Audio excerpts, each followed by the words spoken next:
Hello everyone and welcome back. I'm Mechanized Minion, aka the Energy King, and we have another Duskmourn custom precon for you. This one is featuring Zimone, all questioning. So she is a Simic commander for 3 mana. You get a 1/1. Stats aren't great, but her effect makes up for it. So beginning of your end step, if you played a land, and you control a prime number of lands, you get to create a legendary fractal token with a number of +1/+1 counters on it equal to the number of lands you control. It does feel like a few hoops to jump through to accomplish this, but I think we can get there pretty easily. So, how are we accomplishing our goals? What's the game plan, right? Well, first and foremost, we are ramping. We really want to be far and ahead of everybody else, and just like getting more value more quickly. What else are we doing? Well, we're also replaying our lands, right? We have a number of bounce lands in the deck natively. We also have a couple ways of kind of bouncing our lands back to our hand through other effects. This way, we're always going to have that trigger to let us go ahead and, well, 1, replay all of our landfall effects, and 2, ensure that at our end step, we control that prime number of lands to ensure that we're getting a bigger and bigger fractal. Now, the fractal is a legendary creature, so we want some sack outlets as well. So we have a few of those baked in. And of course, it is a +1/+1 counter fractal, as all fractals tend to be. So we do have a little bit of +1/+1 synergy splashed in there for it. Let's get started, shall we? Starting off with that ramp, we have Azusa Lost But Seeking. She's about $8. 3 mana, 1/2, lets you play not 1 but 2 extra lands a turn. Those 2 extra lands a turn are actually super important early on as we're trying to hit these prime numbers. Following them up, we have Bonnie Paul Clear Cutter. They're a little expensive, but again, we are ramping, so I feel like we're going to hit these numbers pretty quick. They are a 6 cost, 6/5, but they do also come in with a token creature named Bo. Bo is a legendary blue ox, and that ox's power is going to be equal to the number of lands we control. Whenever we attack, not necessarily with Bonnie Paul, we're going to draw a card and then cheat a land out, either from hand or graveyard. Either way is good. We have a couple different ways of getting lands into our grave, and obviously we should always have lands in our hand in this deck. Courser of Crewfix, much more budget, sits around $1. 3 mana, 2/4, so even like half decent stats. We do play with the top of our library revealed, which is a little sad, right? We're giving away some information, but we do get to play lands off the top of our deck, and we're gaining life off of landfall triggers. Dryad of the Elysian Grove. So 3 mana, 2/4, so again, pretty decent stats. Lets us play an extra land on each of our turns, and all of our lands are each basic land type in addition to their other types. So we are mana fixing a little bit. We're only in Simic, so I don't feel like it's super necessary, but the fixing is a nice little icing on top of the cake. Moving along, we have the Oracle of Moldiah. 4 cost, 2/2. Extra land each turn, we play with the top revealed, and we can play lands off the top. Sakura Tribe Elder, better known as Steve, but he is a 2 cost, 1/1. We sack him, we go get a basic, slam it onto the field. So, obviously a good chump blocker. You block with him, you sack in response to avoid taking damage. But also just a good way of being like, oh man, I'm 1 land shy of achieving my prime number. Not a big deal, right? We sack Steve early, we get it, and we get not a chump blocker, but a very large prime fractal. Speaking of the Sakura Tribe, we also have the Sakura Tribe Scout. 1 mana, 1/1. Tap them, put a land from your hand into play. Wayward Swordtooth follows that up. 3 mana, 5/5, has Ascend. So we're going to get the City's Blessing. We should hit it pretty early. We are ramping pretty quick, like I said earlier. We also get to play an extra land each turn off of Wayward Swordtooth. And it can't attack or block until we have that City's Blessing, but I think, again, we're going to hit it pretty quick. Last of our creature-based ramp is Zimone Quandrix Prodigy. So, 2 mana, 1/2. We can pay 1 and tap them to cheat out a land. It does come in tapped, a little bit of a big sad. But we could also pay 4 and tap them to draw a card, drawing 2 cards if we control at least 8 lands. Moving down into some spell-slinging ramp, we have Cultivate. So, we love it. We're going to grab 2 lands, one's going to go to field, one's going to go to hand. Explore, extra land for the turn, plus a little bit of card draw. Kodama's Reach, again, basically Cultivate, but we're here for it. Rampant Growth, we're ramping like crazy. Splendid Reclamation isn't quite our standard ramp, but if we have a bunch of lands in the grave, we do have some mill effects to kind of get us there. We could cheat them all back. And also, just in case, someone's running land destruction. I don't see it a ton in my pods. Maybe you see it more often in yours. But even just like the ability to kind of cheat them back is worth something to us. We're also running 3 visits, Traverse the Outlands, and Urban Evolution. All of these are letting us get out extra lands. Some of them are tutoring, some of them are just like, hey, you're going to draw some cards and play some extras. But I think they all work really well. And I think for this deck specifically, right, some decks I feel like, oh, you have too much ramp. I don't think we're going to run into that here, right? I think that the higher we go, the more lands we kind of want to play per turn because of the larger distance between the prime numbers. Moving down into our instants, we also do have a Growth Spiral. The fact that it's an instant is actually pretty nice for us because that means if we have another land in hand that we, could play on our turn, but it would take us away from being prime and we really want to get that token, we could hold up the mana, do it on an opponent's turn, and I really don't feel like we lose too much momentum by slowing ourselves down with it. We're almost done with all this ramp. We are going to move down into our enchantments real quick with Case of the Locked Hothouse. So, extra land each turn. We're going to solve it once we hit 7 lands. In this deck, that shouldn't be a problem. Once it is solved, we can look at the top card of our library at any time, play lands, creatures, and enchantments off the top. All of which are pretty beneficial, and I think we're going to get some good value out of it. Last of the ramp we're going to go over is Spelunking. So Spelunking is a 3-cost enchantment. Comes into the battlefield, we draw a card, we get to put a land onto the battlefield. If it were a cave, which it won't be, we would gain 4 life. We're really here for this other effect, which is that our lands enter the battlefield untapped. So we have a couple different, spells from earlier that would normally have those lands enter the battlefield tapped, as well as some lands that just enter tapped naturally, especially our bounce lands. And this is going to say, no. Like, we're going to come in untapped, we're going to have good value. Let's go over some landfall triggers. So obviously we have our commander with Zimone all questioning. We're looking for those prime lands at end of turn, but they do trigger effectively based off of a landfall having happened. Moving off that, we have the Ancient Green Warden. So for 6 mana, we have a 5/7. They're going to double down all of our landfall triggers. Avenger of Zendikar. So they're going to come in, they're going to be like, oh, look at all these lands you have. They are actually all going to produce a plant. And then, with every land we're playing, those plants are getting bigger. We're going to have a huge army that we could swing pretty freely. Of course, we're doing +1/+1 shenanigans with a landfall deck. So Evolution Sage basically has to be here. 3 mana, 3/2, landfall proliferate, so we're going to get those counters even higher than whenever we first generated our legendary token. We're rocking with the Hedron Crab. Land enters, someone's going to mill 3. There could be a point where we want to do it to ourselves, but overall, we're doing it to our opponents. Of course, landfall in green, we're running Lotus Cobra. Super budget, sits around like $2 to $3, and it's going to generate us a ton of extra mana in this deck with all the extra lands that we're playing each turn. Rampaging Baloths. A 6/6 for 6, landfall, create a 4/4 beast. Again, we're playing multiple lands a turn. I think we're going to have a lot of tokens on our side of the board. Basically just another Hedron Crab with Ruin Crab. So Ruin Crab is a 0/3 with landfall. We're going to mill. It does make each opponent, so it's actually a little stronger than the Hedron Crab.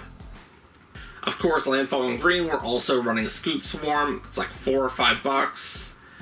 3-cost 1/1, we're very quickly going to hit the threshold for making token copies of the Scoot Swarm, and not just 1/1 insects. Tatiova, Benthic Druid. 5-cost 3/3, but landfall is going to gain us life and draw us cards, keeping our hand full of lands to play. Tireless Provisioner, as well as Tireless Tracker. So we're talking food, clues, and treasures between the two of them from landfall. And they work really well with the Kodama of the East tree that's also in the deck.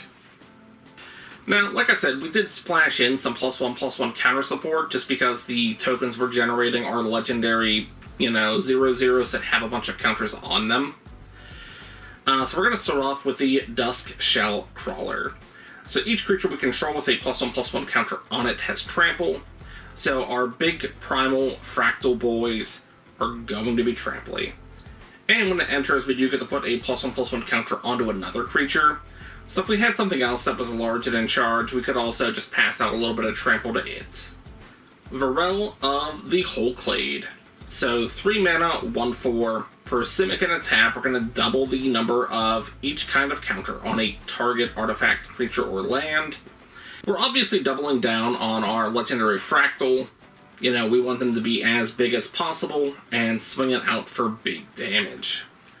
I wouldn't necessarily say this is 100% +1/+1 counter support, but it is big creature support, which is Rishkar's Expertise.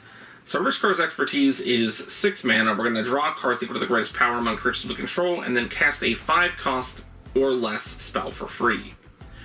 So with our Fractal Boys being large and in charge, we should draw a ton of cards off of this. And honestly, end of turn, we have to discard down to hand size. We have a number of ways of playing lands from the grave that we didn't really touch on aside from the one card. So I'm pretty happy to let the excess lands go to the grave and keep more spells and more value in our hand for future turns. Season of Gathering is up next. So Season of Gathering is a modal card.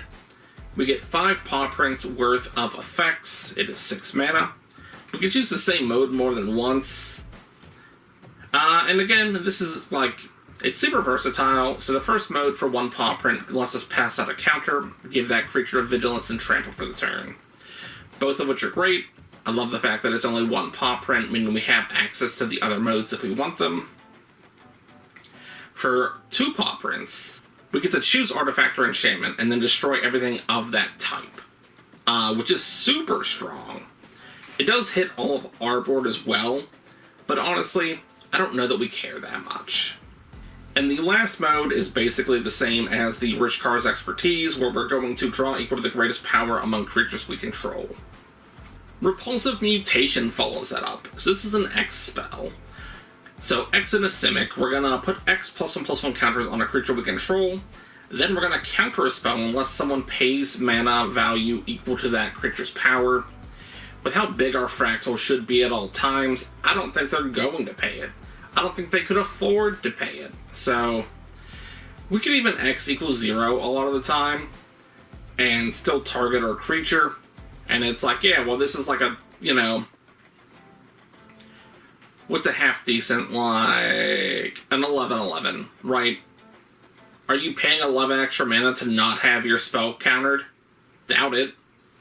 This is another card that I feel isn't quite necessarily strictly a +1/+1 counter thing, but it's Symmetry Matrix. So for 4 mana, whenever a creature with equal power and toughness enters the battlefield, we could pay 1 and draw a card. That's our fractals all day, every day. I think we have a couple other creatures that it could affect, but it's guaranteed to hit for the fractals, and I kind of like it for it. This next card is kind of blowing the budget a little bit. It's $35 to $45, but it's the Ozolith. If I'm running +1/+1 counters, and especially because my fractals are legendary, meaning whenever another one comes in at the end of turn, assuming, I've hit a land drop and I'm still prime, we have to sacrifice one of them. But they did have the counters on them as they entered. So those counters are going to go over to the Ozolith. They're going to get redistributed back out to the remaining fractal. Branching Evolution is going to double up those +1/+1 counters. We love it. Grook's Uprising is 3 mana. Our fractals are almost always going to be bigger than 4, which is great, so it's a little bit of card draw. And because it passes out trample as well, you know, again, we have big beefy fractals. We want to be dealing, like, really knockout haymaker punches with them. And I think adding triple to them really just makes it that much better. Hadana's Climb follows that up. So we're going to put a +1/+1 counter on a creature at the beginning of combat. Then, if that creature has at least 3 counters, we get to transform it. At which point it becomes a land, which taps for any color, which is already great. We could pay 1 in a Simic to tap it, and give a creature we control flying, and it gets +X/+X, where X is its power. So, more evasion, doubling its power for the turn, feels strong. I missed the landfall earlier, but this fits into the +1/+1 strat anyways, so I think it's fine here. And this is Retreat to Kazandu. So 3 mana, landfall, either gain 2 life, or put a +1/+1 counter onto a creature. Of course, in Simic, doing +1/+1 counter strats, you know we're running Simic Ascendancy. Super budget. 1 in a Simic puts a counter onto a creature. Whenever 1 or more counters are put onto a creature, we get that many growth counters on the Simic Ascendancy. At our upkeep, if it has at least 20 counters on it, we win the game. It's relatively feasible to play Simic Ascendancy, and by mid-game, I think with this deck, hit a good prime number, likely 23, for, you know, the sake of argument. It gets 23 counters on it, and it's like, if no one has any enchantment removal, they just lose, right? We're just going to win the game. Now, I've mentioned it a few times, and we need some sack outlets for our boys, right? They're legendary. We could just let them die to the legend rule, but I'd rather get some value out of them. So, how are we getting rid of the weaker copies? Well, we have Disciple of Freylees. So, 6 mana 3/3, understandably expensive. We could play them as a land if we don't want to use their effect. But when they enter the battlefield, we get to sacrifice a creature. We're going to gain life and draw cards equal to that creature's power. So, if we know we're going to get a bigger fractal at the end of the turn, especially after we've done combat, this really feels like a second main phase, you know, sort of creature. We sacrifice our big fractal, gain a bunch of life, draw a bunch of cards. End of turn, oh my goodness, what's that? It's a new fractal. Following that up, we have Life's Legacy. So, 2 mana, sorcery, we're going to sack a creature, draw cards equal to its power. So, again, big card draw for us, you know.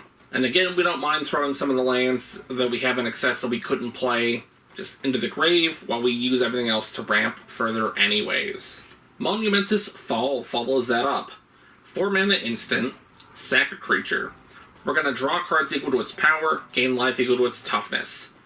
With our fractal, they're always going to be the same number, and both are good for us, right? We're getting a lot of value by sacking these fractals that we know we're going to replace. Altar of Dementia follows that up.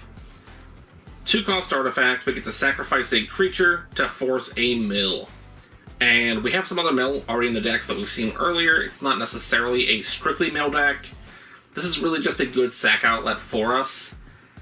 And especially because we could use this in response, right? Someone goes to cast a thing to be like, oh, I'm gonna blow up your creature. Sack. How dare you? You know, mill 12 cards or whatever. Oh, I'm gonna tutor. Well, I'm gonna mill you in response and hope that whatever you were going to tutor for ends up in your grave. I think it's versatile. I think it has a lot of value here. We're going back to what's honestly become a new favorite, and it's Greater Good. 4 mana, sack a creature, draw cards equal to its power, discard 3. Feels strong here. I think we have a lot of potential. I do want to touch on a few more cards. These are the ones that let us really control how many lands remain on our field. We're going to start with Trade Routes. So Trade Routes is like $2. It's a 1 blue to play it. Has 2 different modes. 1 generic mana, return a land we control to its owner's hand, or we could 1 mana, discard a land from our hand to draw a card. Both are good, and with our ability to kind of play some lands from the grave, I think both effects work really well. The other form of this we have is Meloku the Clouded Mirror. Also super budget, like 50 cents to $1. 5 cost, 2/4 Flying Moonfolk Wizard. So for 1 generic mana, we get to return a land to hand and create a 1/1 blue illusion token that has flying. So again, right, if we're able to play 3 lands a turn, but we only have 1 in hand and we don't have any kind of card draw in play, it's like, cool, I'll play the land, I'll tap it, float the mana, use that mana to bounce itself back to my hand, replay it, right? We're getting all these other landfall triggers, and we're able to control how many lands we have in play at the end of turn, always aiming to have a prime number. But guys, that's the deck. Or the cards that I missed that, are still kind of budget, where they're, are there super expensive cards even that I could add in that are specific to this kind of theme, to this kind of strategy. Either way, if you enjoyed the video, you felt like you got some value out of it, go ahead and hit that like button, comment, subscribe, ring the bell to ensure you never miss an episode, do all the algorithm things for me. But until next time, I'm Mechanized Minion, aka the Energy King, and good luck with your builds.